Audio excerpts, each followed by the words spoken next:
She kept her ex as her phone background because it's a good photo. I kept my options open because they were good options. She noticed when my new girl posted us. Suddenly, she hated that photo. All right, Reddit. This one's about the most ridiculous double standard I've ever experienced. My girlfriend kept a photo of her ex as her phone background for months. Said it was just because the lighting was good. I started talking to other women. One of them posted us together on social media. Suddenly, that photo of her ex wasn't so innocent anymore. Here's how it went down. I'm 28 male, a warehouse supervisor at a distribution center outside Atlanta. Decent job, decent pay, own a small house I bought 3 years ago when the market dipped. Nothing fancy, just a 2-bedroom ranch with a garage I converted into a home gym. I'm not rich, but I'm stable. Got my life together, pay my bills on time, have a 401k and everything. Been at the same company for 6 years. Worked my way up from loading dock to supervisor. The job's physically demanding but straightforward. Show up, manage the team, make sure shipments go out on schedule, handle the occasional crisis when equipment breaks down or someone calls in sick. I like it because once I leave work, I'm done. No taking problems home with me. My girlfriend Amber, 26 female, worked retail management at one of those mid-tier clothing stores in the mall. We'd been together about a year and a half when this whole mess started. Met her through mutual friends at a barbecue. She seemed cool. We hit it off. Things were good for the first year or so. She moved into my place about 8 months into the relationship.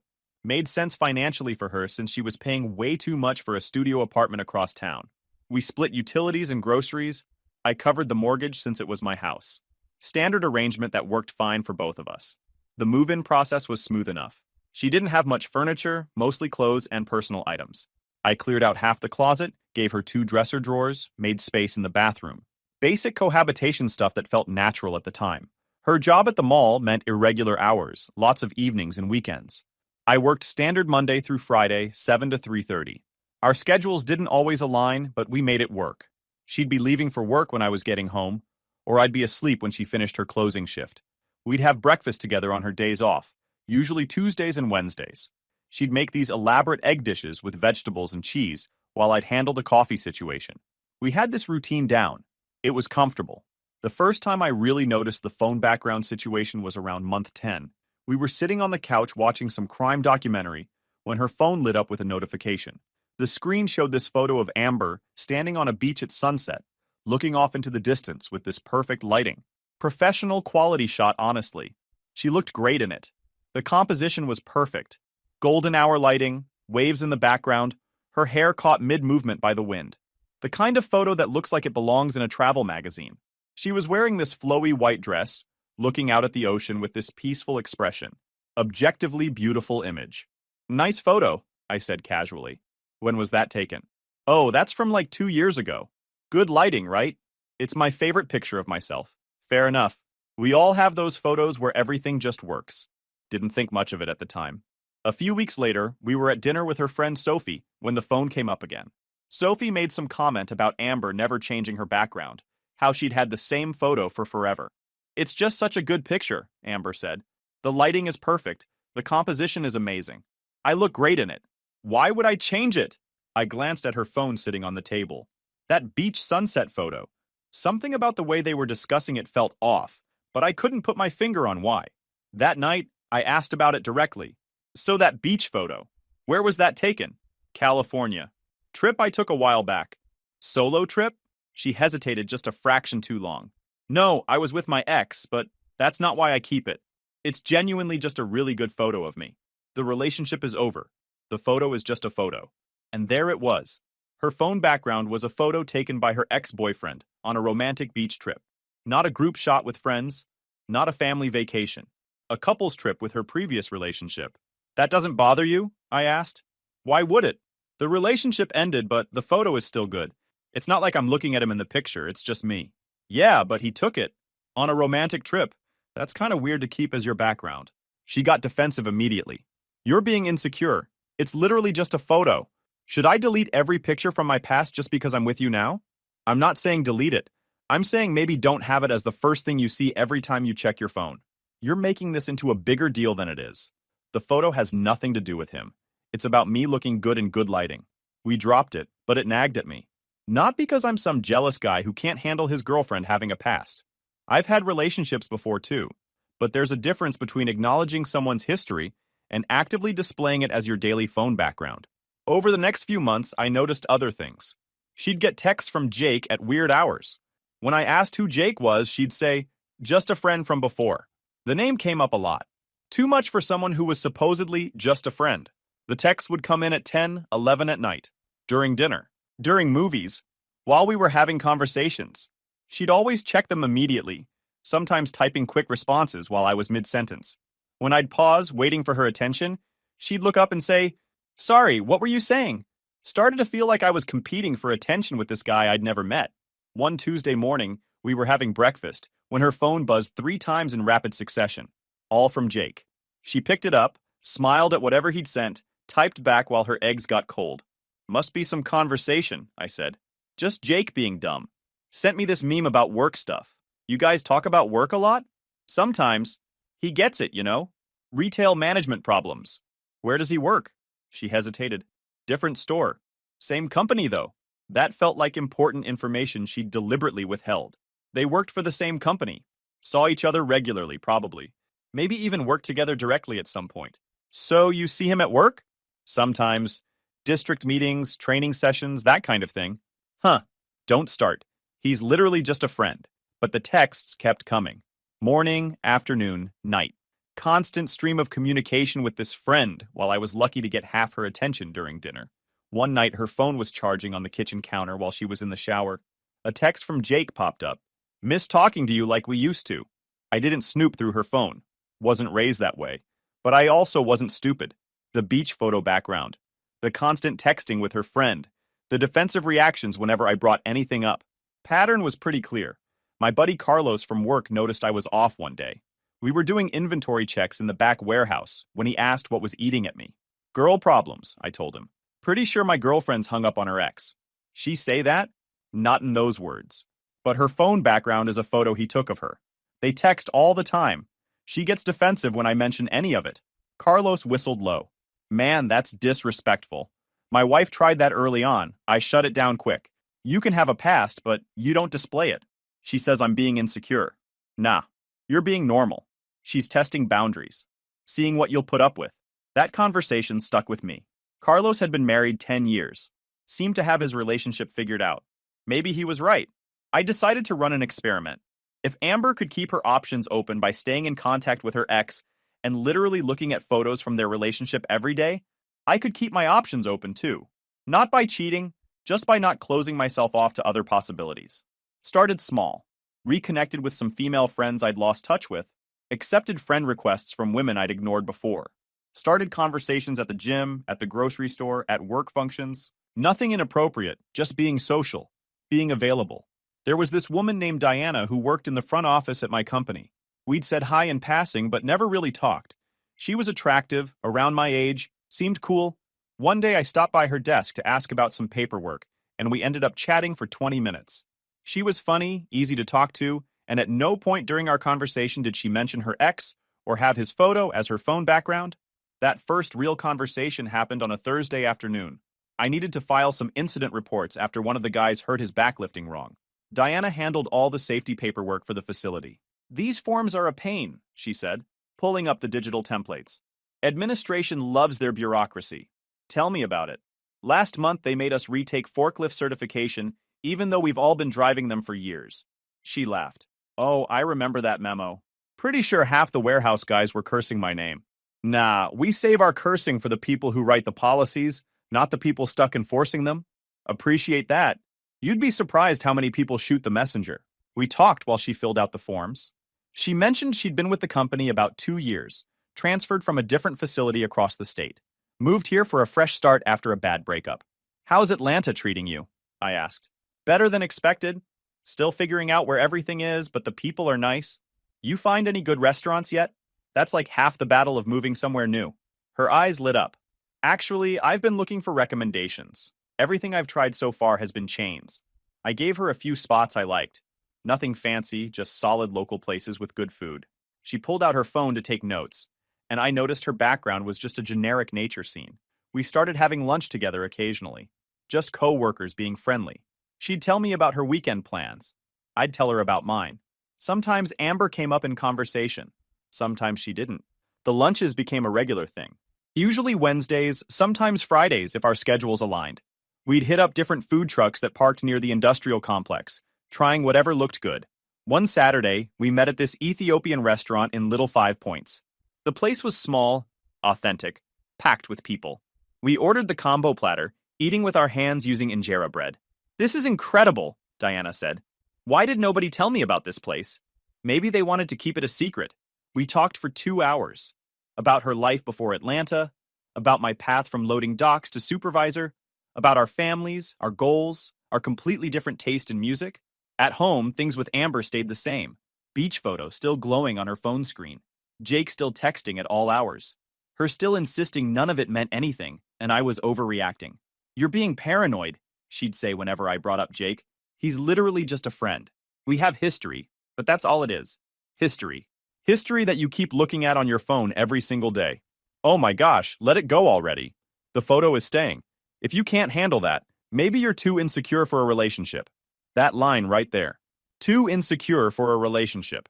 Classic manipulation tactic. Frame normal boundaries as character flaws so the other person backs down. I didn't back down. I just stopped engaging with it. She wanted to keep that photo? Fine. I'd keep my options open. Diana and I started hanging out outside of work. Coffee before shifts, lunch on weekends when we both had time. She mentioned she'd just gotten out of a relationship a few months back. Wasn't looking for anything serious, just enjoyed having someone to talk to. "What happened with your ex?" I asked during one of our coffee meetups. "He couldn't let go of his previous relationship. Kept comparing me to her, kept talking about her, had all these photos of them together still around his apartment. It was exhausting." Sounds familiar. You going through something similar? I told her about the phone background situation. She actually laughed. "That's wild. My ex did the same thing. Said it was just a good photo. Like, yeah, it's a good photo of you with someone else on a romantic trip. Read the room. It felt good to talk to someone who got it, who didn't make me feel like I was being unreasonable for having basic expectations. Diana and I never crossed any lines. No kissing, no physical stuff, nothing that would qualify as cheating. But we definitely had chemistry. The kind of easy back and forth that makes you realize maybe you're with the wrong person." About 3 months into my friendship with Diana, we went hiking at this state park about an hour outside the city. Beautiful day, good trails, just two friends hanging out. The drive up was fun.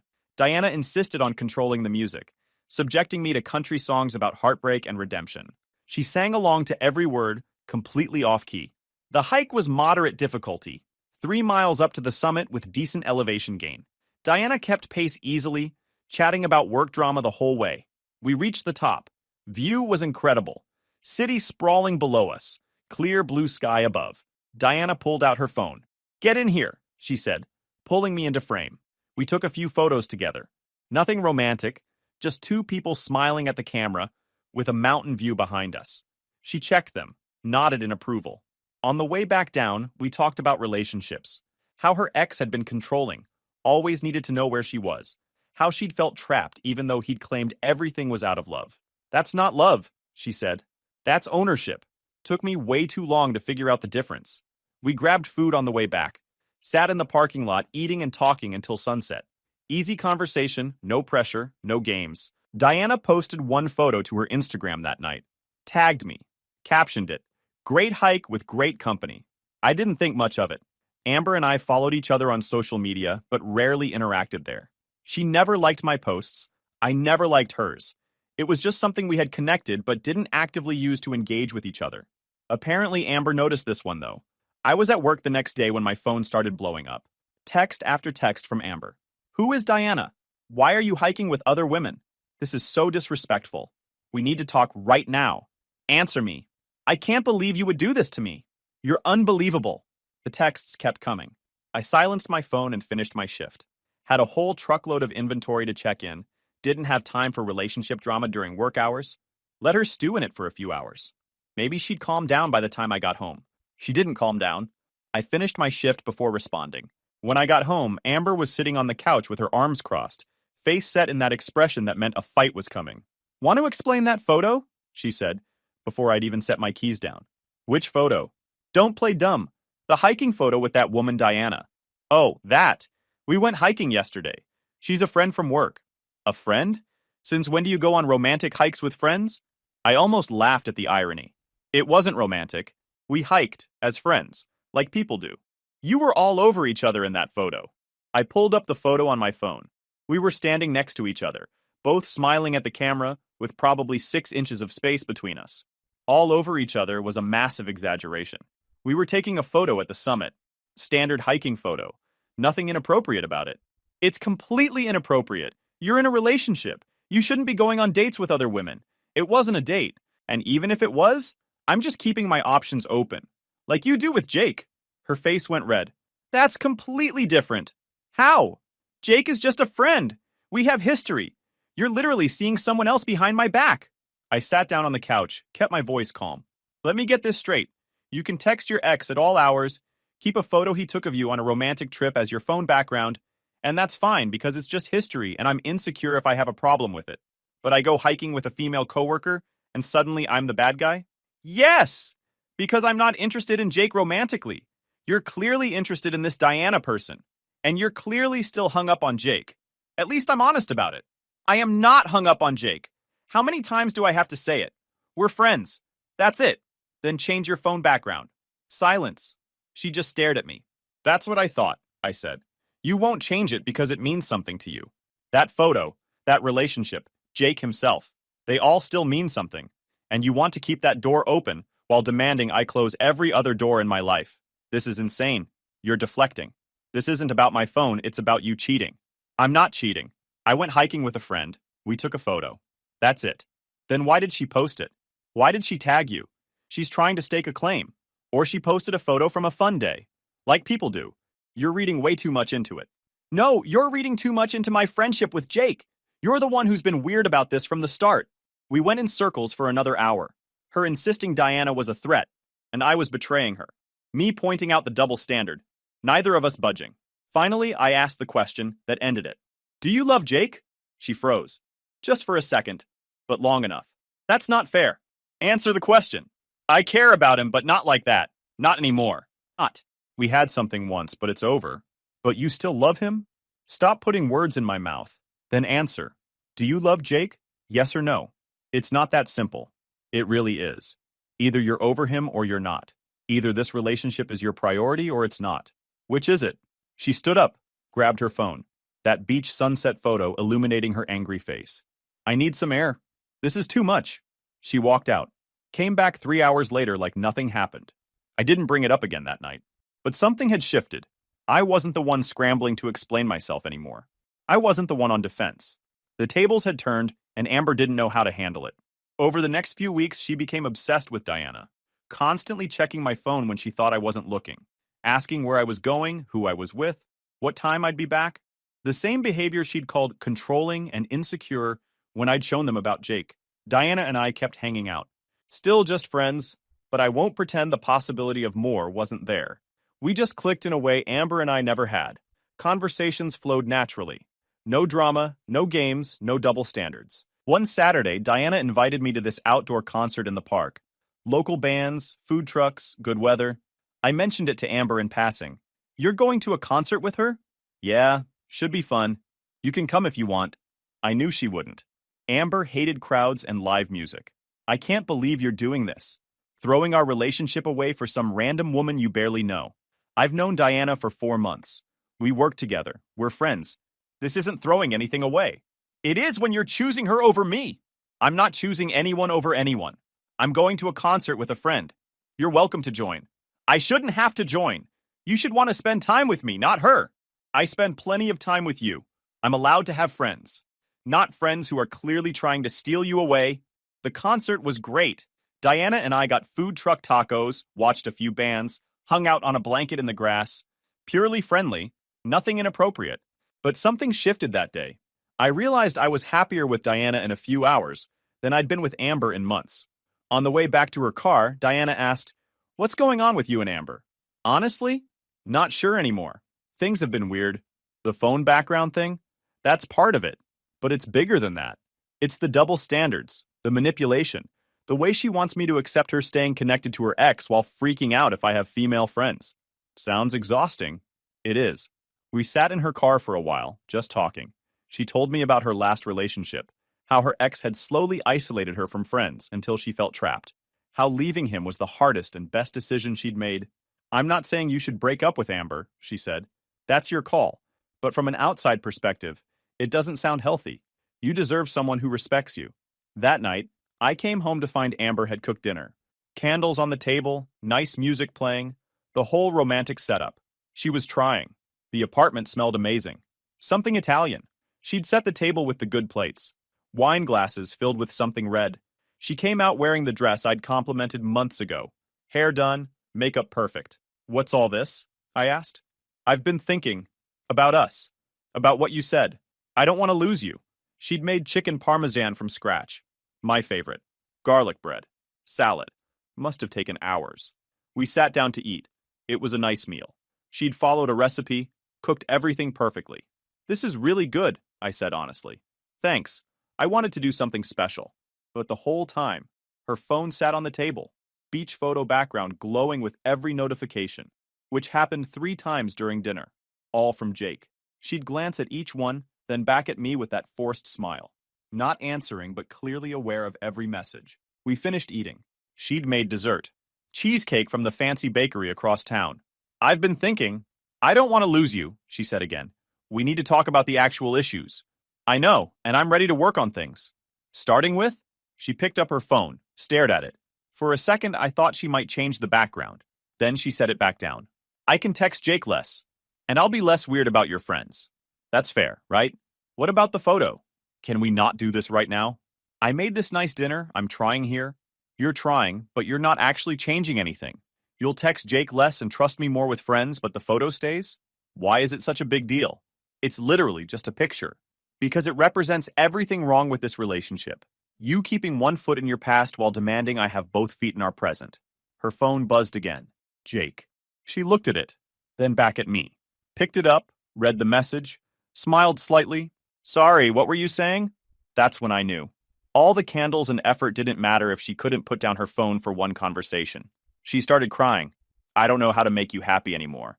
Nothing I do is good enough. I'm sleeping in the spare bedroom tonight. I went to the spare room, locked the door, heard her crying, then heard her on the phone, talking to Jake probably. Woke up to a text from Diana. Hope last night wasn't too rough? Coffee before work? Definitely, I replied. The next few weeks were tense. Amber and I coexisting more than actually being together. She'd be on her phone, I'd be on mine. She'd watch TV in the living room, I'd work out in the garage. We became roommates who occasionally slept in the same bed. Diana and I got closer. Still no physical line crossing, but emotionally we were definitely more than friends. We talked every day, saw each other multiple times a week, knew details about each other's lives that went beyond surface level.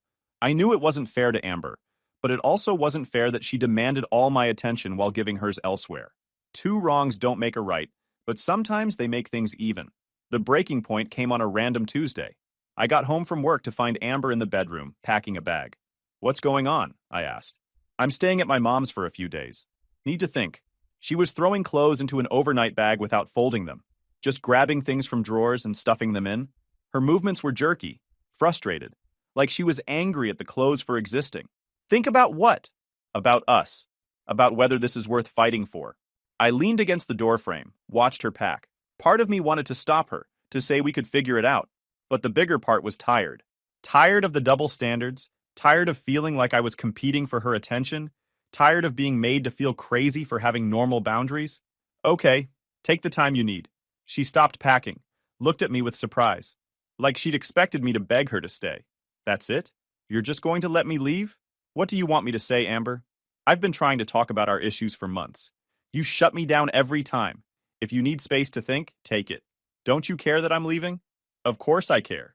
But I'm not going to force someone to stay who doesn't want to be here.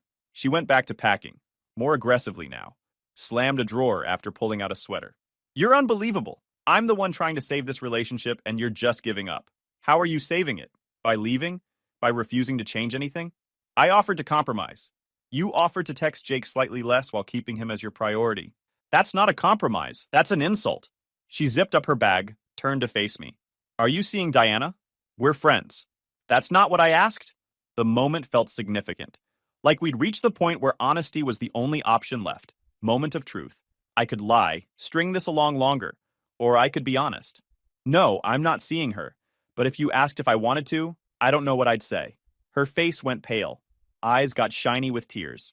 For a second, she just stood there holding her bag, processing. She nodded slowly, jaw clenched. At least you're honest. Are you still in love with Jake?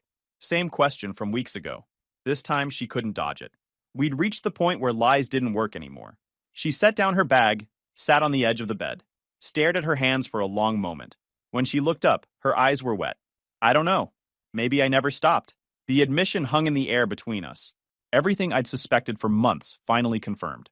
Then that's your answer, I said quietly. I don't want to love him. I want to love you. You're stable and responsible, and you have your life together. You're the smart choice. The smart choice. That's romantic. You know what I mean. Jake is chaos. He's unpredictable and flaky and probably terrible husband material. But there's this history there. This pull. I thought moving in with you would make it go away. That building a life with someone reliable would be enough. But it's not. I don't know. She stood up, started pacing. That's why I need space. To figure out what I want. Who I want. You shouldn't need space to figure that out, Amber. If you loved me, if you really wanted this, there wouldn't be a question. The fact that you're torn between me and him tells you everything you need to know. So what? We're just done? After 18 months, you're walking away? You're the one leaving. I'm just accepting it. She grabbed her bag, hesitated at the door. I'll call you in a few days, after I've had time to think. Don't bother. I think we both know how this ends. Stop being so stubborn. I'm trying to make this work. No, you're trying to keep both options open while you decide who's the better deal. I'm not interested in being on the auction block. She left. I heard her car pull out of the driveway. Sat on the edge of my bed, staring at the empty room, processing what just happened. My phone buzzed. Diana. Everything okay? You seem off today. Long story. Can we talk? My place or yours? Yours. I'll bring food. I showed up at Diana's apartment with Chinese takeout and the full story. Everything from the phone background to Jake to the hiking photo to tonight's conversation. She listened without interrupting, just nodding along. So what are you going to do? She asked when I finished. Honestly, I think it's over. Been over for a while. Just took me this long to admit it. How do you feel about that? Relieved? Sad? Both? I don't know. We had good times. But we also had this constant undercurrent of tension. This feeling that we were competing for each other's attention instead of actually being partners. Diana reached over, squeezed my hand. You deserve better than that. So do you. Your ex sounds like he was a nightmare. They were, but they taught me what I don't want. Sometimes the wrong relationship shows you exactly what the right one should look like. We talked until midnight. When I stood up to leave, she walked me to the door. For what it's worth, she said, I think you're making the right choice. And when you're ready, if you ever want to see what we could be beyond friends, I'd like that. Yeah? Yeah. I drove home feeling lighter than I had in months.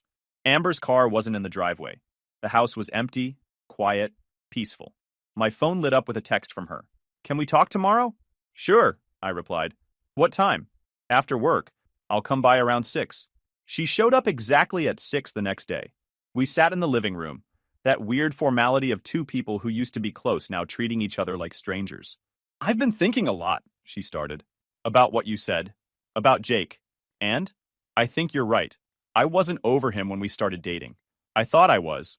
But seeing him again, having him back in my life, it brought up all these old feelings. I appreciate you being honest. But I want to work on it. On us. I can cut off contact with Jake completely. Change my phone background. Whatever you need. There was the offer I'd wanted months ago. Complete capitulation on every point we'd fought over. And it meant nothing. I don't think that's the solution, I said. Why not? I'm giving you everything you asked for. Because you should want to do those things. Not do them because you have to. The fact that it took me potentially moving on for you to even consider changing shows the real issue. Which is, you don't respect me. Or this relationship. You want the security I provide while keeping your options open. And when I did the same thing, you lost your mind. That's not fair. I was trying. I cooked dinner. I offered to change things. After months of dismissing my concerns and calling me insecure, after I'd already mentally checked out, too little, too late, she started crying. So that's it? You're just giving up? I'm not giving up. I'm accepting reality. We're not right for each other. You need someone who's okay with you maintaining close friendships with exes. I need someone who makes me a priority. Those aren't compatible needs. What about Diana? Are you going to be with her now? Maybe. Maybe not. That's not really the point. It's exactly the point. You're leaving me for her. I'm leaving because this relationship isn't working. Diana has nothing to do with it. She just helped me see what I was missing.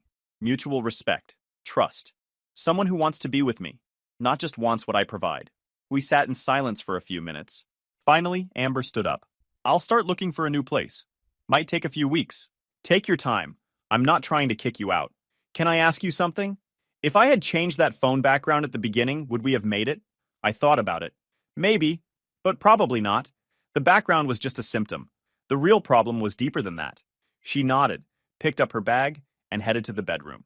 I stayed on the couch, staring at the wall, processing the end of 18 months. 2 weeks later, Amber moved into a new apartment across town. We split our shared belongings amicably. She took her furniture, I kept mine. We settled up on utilities and groceries. The whole thing was surprisingly civil for a breakup. The day she moved out, I found myself staring at my own phone background. Generic landscape photo that came preloaded. Nothing personal, nothing meaningful, just a placeholder. I changed it to a photo of me and Diana from the concert. Just two people smiling, genuinely happy, no baggage or hidden meanings. Felt like a good fresh start. Diana and I started officially dating about a month after Amber left. Took it slow at first, both of us gun-shy from previous relationships. But it was different from the start. Easy, natural. No games, no double standards, no competing for attention. About 3 months into us being official, I ran into Amber at the grocery store. She was with a guy I didn't recognize. Not Jake, someone new. Hey, she said awkwardly. How are you? Good. You? Really good, actually. This is Scott. We made small talk for a few minutes. Scott seemed nice enough. Normal guy. Nothing special. But Amber looked happy. I'm glad you're doing well, I said before leaving. You too. And Luke? I'm sorry. For everything. You were right about most of it. Water under the bridge. Take care of yourself. I finished my shopping and headed home. Diana was waiting at my place. Promised to help me try a new recipe for dinner. Found her in the kitchen already prepping ingredients. The photo background thing seems silly in retrospect. It's just a phone screen, just pixels arranged in a certain way. But it represented something bigger. It represented someone choosing to display their connection to their past every single day while asking me to completely erase mine. Guys, we are so close to hit 100,000 subscribers on this channel. If you are not subscribed to the channel, please consider subscribing. It really helps hit that 100,000 mark. Thanks for making this dream come true.